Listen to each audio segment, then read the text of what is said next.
Cooker விசில மறந்து உணவு வீணாகி போச்சா? இனி அந்த கவலையே வேண்டாம். வழங்குகிறோம் உலகின் முதல் விசில் கவுண்டர் குக்கர், புதிய அல்ட்ரா குரோனோ. அல்ட்ரா என்றால் ஆரோக்கியம். வணக்கம். செய்தி சுருக்கம். சென்னை அரும்பாக்கத்தைச் சேர்ந்தவர் திருநாவுக்கரசு, வயது 45.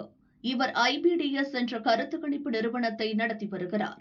இவரும் திருச்சியைச் சேர்ந்த 45 வயதான நரேஷ், சென்னை மேடவாக்கத்தைச் சேர்ந்த 40 வயதான தியாகராஜன் ஆகியோர் தாவேக MLA-க்களை இழுக்க பேரம் பேசியதாக குற்றச்சாட்டு எழுந்துள்ளது.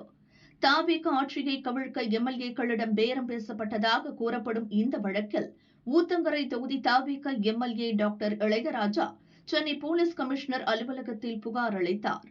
புகாரின் அடிப்படையில் சென்னை திருவல்லிக்கேணி போலீசார் வழக்கு பதிவு செய்து விசாரணை நடத்தி வருகின்றனர். மனுவில் தாவேக அரசை கவிழ்க்க தன்னிடம் ரூபாய் 35 கோடி பேரம் பேசப்பட்டதாக இளையராஜா கூறியிருந்தார்.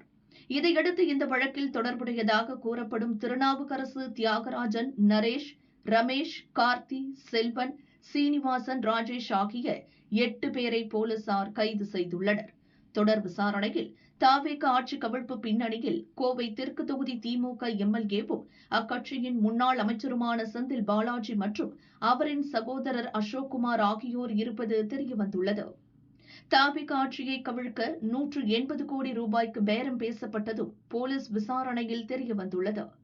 இந்த நிலையில் முன்னாள் அமைச்சர் செந்தில் பாலாஜி மற்றும் அவரது சகோதரர் அசோக்குமாருக்கு விசாரணைக்கு ஆஜராகுமாறு சென்னை போலீசார் சம்மன் அனுப்பியுள்ளனர். கரூர் மாவட்டம் ராமேஸ்வரப்பட்டியில் உள்ள செந்தில் பாலாஜியின் பூர்வீக வீட்டிற்கு சென்ற போலீசார் அந்த சம்மனை அவரது தந்தை வேலுச்சாமியிடம் வழங்கினர்.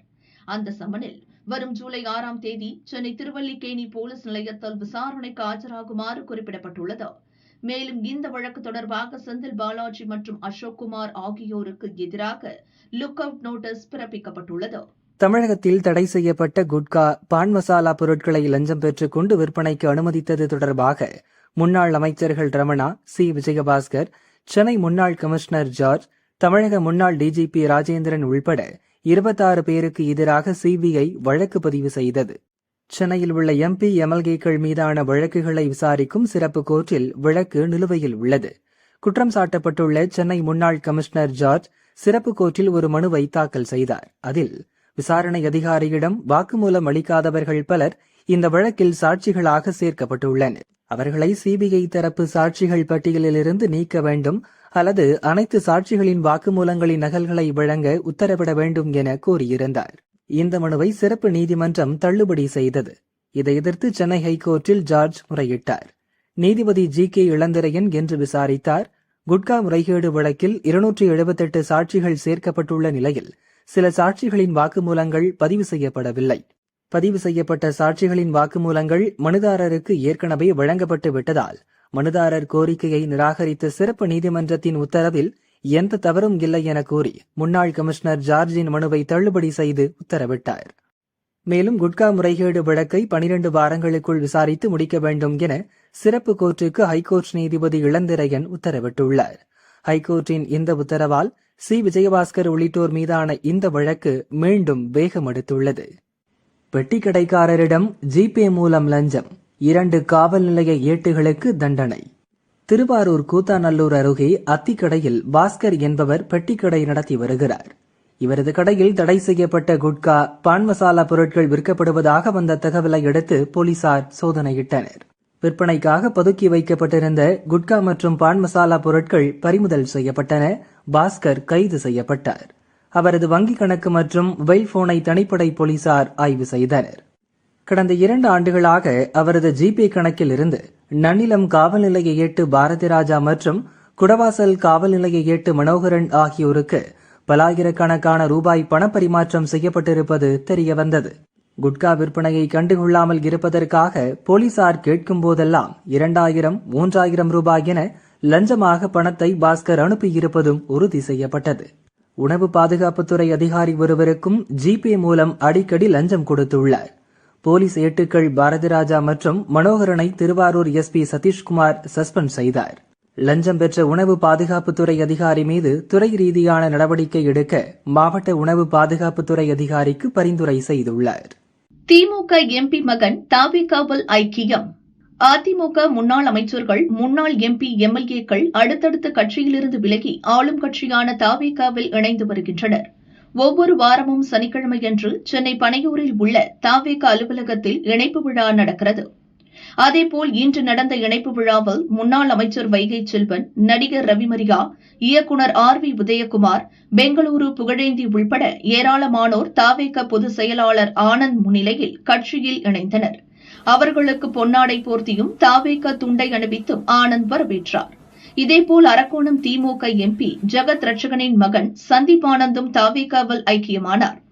மேலும் திமுக முன்னாள் எம்எல்ஏக்கள் ஜே. கருணாநிதி, VP கலைராஜன் ஆகியோரும் தங்களை தவேகாவில் இணைத்துக் கொண்டனர். கட்சியில் இணைந்தவர்களுடன் முதல்வரும் தவேக தலைவருமான விஜய் சந்தித்து பேசினார். கடந்த சில நாட்களுக்கு முன்பு தவேகாவில் இணைந்த முன்னாள் அமைச்சர் விஜயபாஸ்கர், வைகை செல்வன் உள்ளிட்ட நிர்வாகிகளை தனித்தனியாக வரவழைத்து பேசினார். பாகிஸ்தானில் பயங்கர குண்டுவெடிப்பு, 30க்கும் மேற்பட்ட வீரர்கள் பலி. பகீர் வீடியோ. பாகிஸ்தானின் பலுச்சிஸ்தான் மாகாணத்தில் நடந்த பயங்கர குண்டுவெடிப்பில் 30 வீரர்கள் கொன்று குவிக்கப்பட்டது பதற்றத்தை ஏற்படுத்தியுள்ளது. பலுச்சிஸ்தான் மாகாணம் ஜிவானி மாவட்டத்தில் பாகிஸ்தான் கடலோர காவல்படை முகாம் உள்ளது. இந்த முகாம் மீது வெடிகுண்டுகள் நிரப்பிய லாரியை மோதவிட்டு கூடிய தற்கொலைப்படை தாக்குதல் நடத்தப்பட்டது. லாரி மோதியதும் மொத்த கடலோர காவல்படை முகாமும் வெடித்துச் சிதறியது. நெருப்பு வானளவு உயர்ந்தது. தாக்குதல் நடத்தியவர்கள் உடல் சிதறி பலியாகினர். முகாமில் இருந்த பாகிஸ்தான் வீரர்கள் 30க்கும் மேற்பட்டோர் கொல்லப்பட்டனர். பலத்த காயங்களுடன் பலர் மீட்கப்பட்டனர். பலரது நிலை கவலைக்கிடமாக இருப்பதால் பலி எண்ணிக்கை அதிகரிக்க வாய்ப்புள்ளது. கொடிய தாக்குதலுக்கு BLA எனும் பலூச் விடுதலை ராணுவம் பொறுப்பேற்றது. வெடிகுண்டுகள் நிரப்பிய லாரி மூலம் தற்கொலை படையினர் நடத்திய குண்டுவெடிப்பு வீடியோவையும் BLA வெளியிட்டது.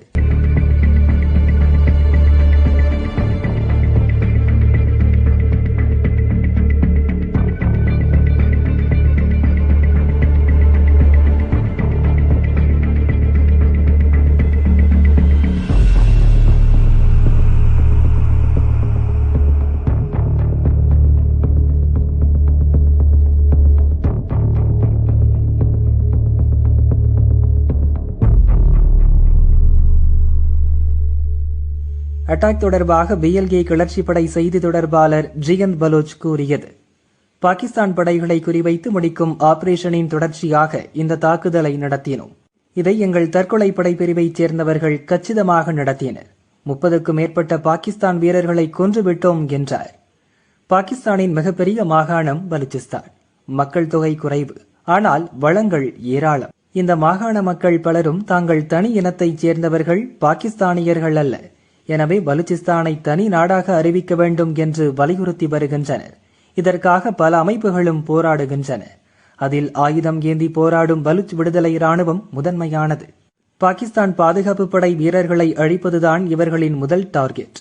எனவேதான் தொடர்ந்து தற்கொலை படை தாக்குதலை நடத்தி வருகின்றனர். இவர்களை தடுக்க முடியாமல் திணறும் பாகிஸ்தான் ராணுவம் BLA படையை பின்னாலிருந்து வழிநடத்துவது இந்தியா என்று பழிபோட்டு வருகிறது.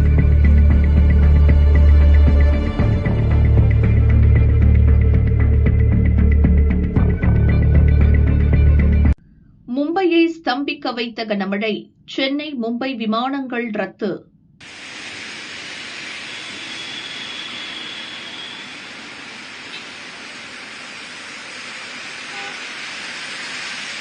மகாராஷ்டிராவில் தென்மேற்கு பருவமழை தீவிரமடைந்துள்ளதால் மும்பை உள்ளிட்ட பல பகுதிகளில் கனமழை வெளுத்து வாங்கி வருகிறது. தொடர்ந்து கனமழை பெய்வதால் மும்பையின் பல்வேறு பகுதிகளில் 2 அடிக்கு மேல் வெள்ளம் தேங்கியுள்ளது. தாதர், பரேல், அந்தேரி உள்ளிட்ட தாழ்வான பகுதிகளில் சாலைகளில் தண்ணீர் தேங்கியதால் போக்குவரத்து கடுமையாக பாதிக்கப்பட்டுள்ளது. மும்பை புறநகர் ரயில் மற்றும் மெட்ரோ ரயில் போக்குவரத்தும் பாதிக்கப்பட்டது.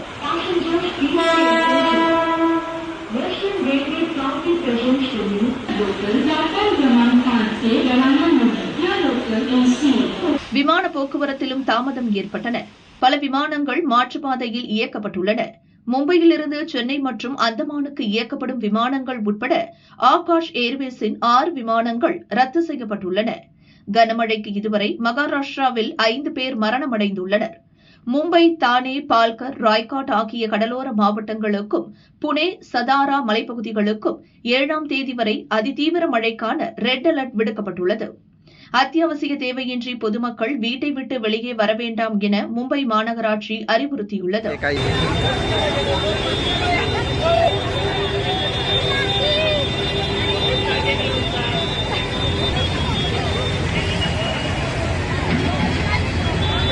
குற்றால அருவிகளில் வெள்ளப்பெருக்கு, சுற்றுலா பயணிகள் குளிக்க தடை. தென்காசி, திருநெல்வேலி மாவட்டங்களில் மேற்கு தொடர்ச்சி மலைப்பகுதியில் கடந்த சில நாட்களாக மழை பெய்து வருகிறது. இதனால் அணைகளுக்கும் நீர்வரத்து அதிகரித்துள்ளது. அதேபோல் குற்றாலத்திலும் சீசன் களைகட்டியது.